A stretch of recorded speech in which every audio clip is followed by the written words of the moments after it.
Much, Andrew. Isn't it funny how those Labour MPs determined to fight ISIS, fight Al-Qaeda, send other people's sons perchance to die, are now in there complaining that they're being bullied and intimidated by us, by you. One of them, Stella Creasy from Walthamstow, tweeted earlier, perhaps unwisely, "For Christ's sake, I'm having to leave the debate because my staff can't stand up to the barrage of telephone calls from abusive lobbyers from Stop the War."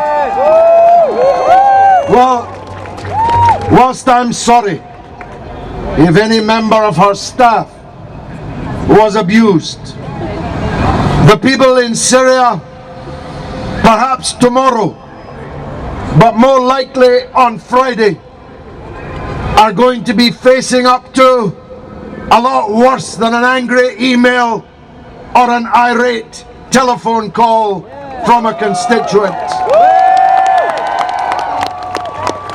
There is blood that will flow from the decision made by those people in the House of Commons in just a few hours' time. To hear them speak, you'd think it was not 2015, even 1915, but 1815, as they ponder just how many gunboats to dispatch to the far-flung corners of the empire to teach the natives a lesson. They vie with each other about how many weeks or how many months they will allow the president of Syria to continue before he must be gone. They think they're living in the age when 7 tornadoes with a bomb they keep telling us is unique to us, even though, of course, we long ago sold that bomb to the Saudi Arabian Air Force, because we sell Saudi Arabia all of the weapons that they've got, and they're using those weapons not on Syria, but on the people of Yemen, the poorest people in the Arab world. They've given up the bombing. All these British patriots in there who've never had a good word to say about France are telling us how we must do this for the French. Labour members are saying we must do it for the socialist government of France, which is about as socialist as Tony Blair's government was Labour, by the way, but that's not the point.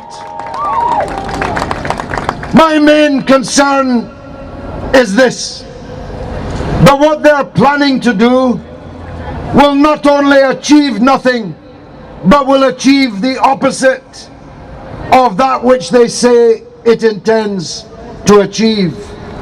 It will not weaken ISIS. It will win new recruits for ISIS all over the Middle East, all over the world, and including here in our own country. It will not make the world safer from terrorism. It will make the world more vulnerable to terrorism, and probably very swiftly indeed. It will not bring peace to Syria, for that is not its intention. If it really was their intention to stop ISIS, they would order their NATO ally Turkey to seal their border, reseal it, and reseal it again, so that not another volunteer or gun or dollar or truck full of oil would cross it until ISIS was defeated. If they were serious about defeating ISIS, they'd tell the representative of the tyranny of Saudi Arabia sitting in Mayfair right now that unless Saudi Arabia stops supplying the weapons, the men and the materiel to ISIS, that they will be sanctioned and blockaded until their royal dictatorship is brought down. That's what they'd be doing if they were serious about defeating ISIS.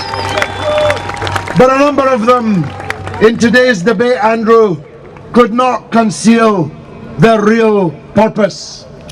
Their real purpose is regime change. That's why they can't coordinate their plans with the regime in Damascus. That's why they can't coordinate their operation with Russia or with Iran, because they have different goals, different aims. And so my last word is this, and it's addressed to the members of Parliament there and to the public watching them. This course of action is very soon going to put us face to face, metaphorically bayonet to bayonet, with Russia, with Iran and with the Syrian Arab army. And I'm not sure we're up for that. I'm not sure the Queen has enough soldiers for that.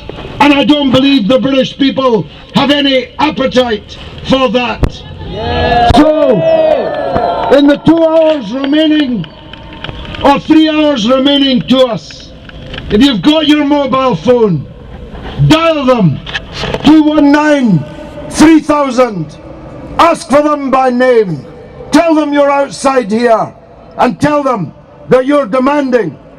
If they ever ask you for your vote again, you tell them it's conditional on them not delivering Britain into a perilous, dangerous and potentially disastrous set of consequences from their actions. Thank you very much indeed for being here again tonight.